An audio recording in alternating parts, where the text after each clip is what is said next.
games. Absolutely critical here. Win this match and you're going to Tokyo. Up to the mark. Who better to start than 5 times Hyundai Archery World Cup champion Brady Ellison?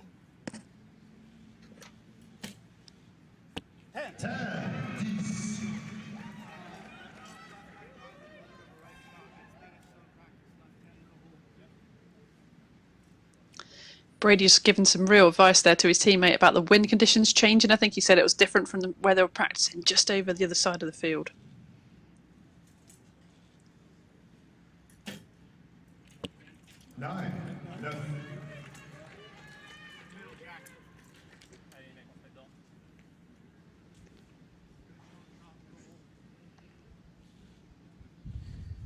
Got a lot of pressure on the young 21-year-old here, Jack Williams.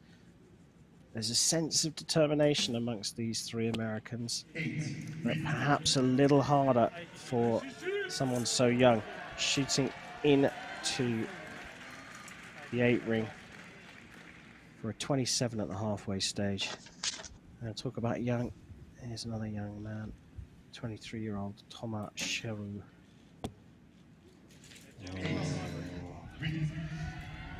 Called an 8. I think we need to watch that one because I think it could be a 7. I tend to agree with you. Pliant corrected over to the other side, both a bit low.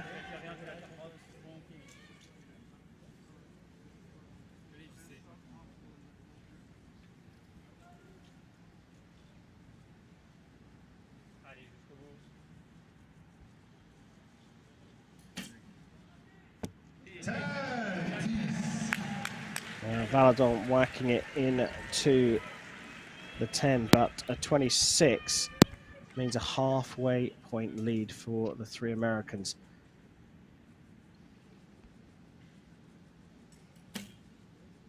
Yeah. Good call, buddy.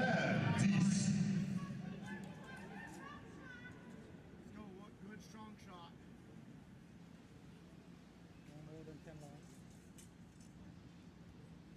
As I said, Ellison is the most vocal of the Americans.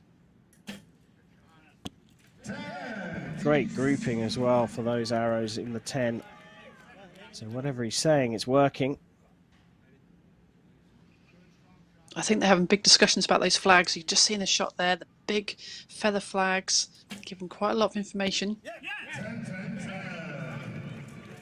So 57 finish for the USA. Means that this is now out of reach for France already. 2 set points up. USA find themselves, and again we're in this awkward situation where the team shooting second know that they cannot get any set points. So it's a little bit of practice, and as you said, Nikki, it's about maintaining or building confidence going into the next set. Yeah, I mean, they might not even know that they've lost. You know, if you're in the zone that much, sometimes you're just not aware of what's going on around you. So, you know, just stay in your bubble, stick to your process, keep doing your same shots, all you've got to do. Staying in your bubble, a phrase that we've become used to over the past 15 months or so. Very appropriate to archery. Finishing with a 52, but crucially the set points are with the USA.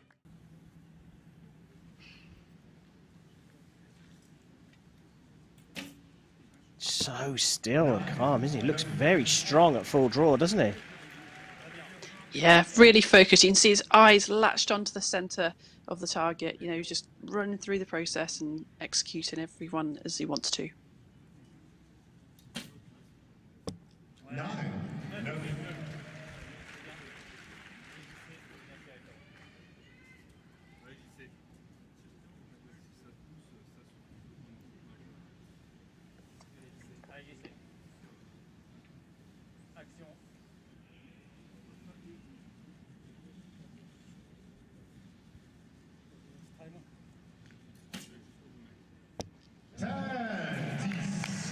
28 at the halfway stage. But remember, the USA shot 3 10s in their last 3 arrows. Have they dialed into the center of the target?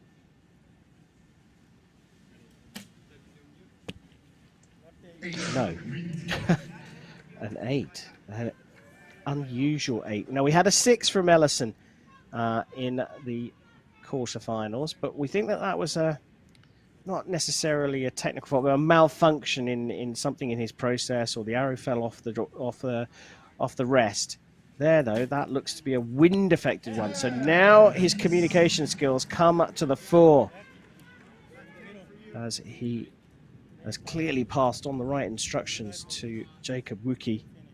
Do you think it was just wind-related? I do, yeah. I was surprised by that because I thought he had it all figured out in that first set, telling his teammates exactly where to aim. We can see those feather flags keep going over to the right. Now they've changed again. And as a recurve archer, you can see all of that in your vision at full draw. So I just think, you know, it's quite a lot of information to take in, and you just got to pick your spot and shoot the best arrow you can. Thomas Schurer picked his spot there. Again, a look at that windsock there. It's Nicky was talking about shifting around. Actually see it almost still, but that is the problem. The wind is just not consistent. Valadon. 10 would be nice here to put a little bit of pressure on the USA. 9 leaves them with a 56 out of a possible 60. 3 10s, and it will be a 58 for the USA.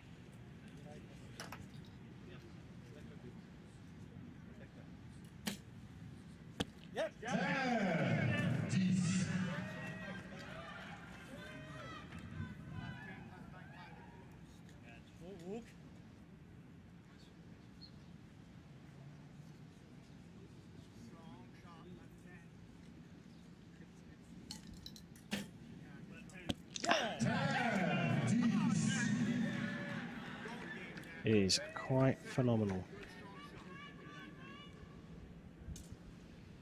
So an 8 to draw the set, 9 or a 10, and the USA will be 4 up. That is a 10. He is absolutely coming into his own.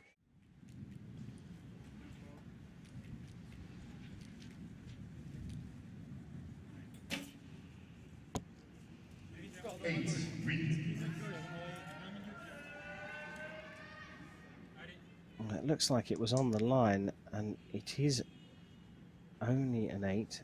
It could have been much worse, but it's about as far out on the 8 as you can possibly get. Both going left here, Nicky. Do you think they need to have a word with Valadon? Yeah, I think this is the problem, and America had the same issue with going left. So I think generally the flags are flying to the right down there. It's probably a case of over-aiming off, because those feather flags move when there's not a lot of wind. Well, corrected out there for Jean-Charles Valadon, at 26 at the halfway stage for the French team.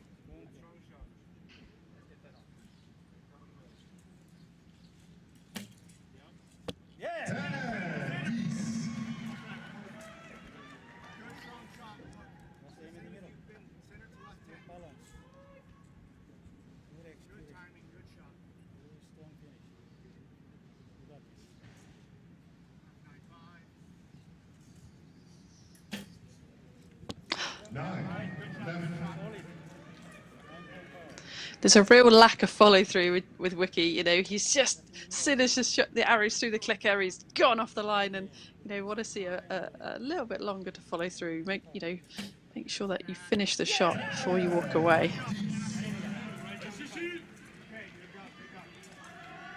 Seems to be working for him though, doesn't it? I mean, he's done that throughout the quarterfinals. He's done it through the semi-finals. He's just giving Jack Williams a little bit of extra time to do his stuff. You understand why he's doing it, but perhaps there's no need. Now they should be confident that Williams is the man to anchor the team. 35 for France at this stage.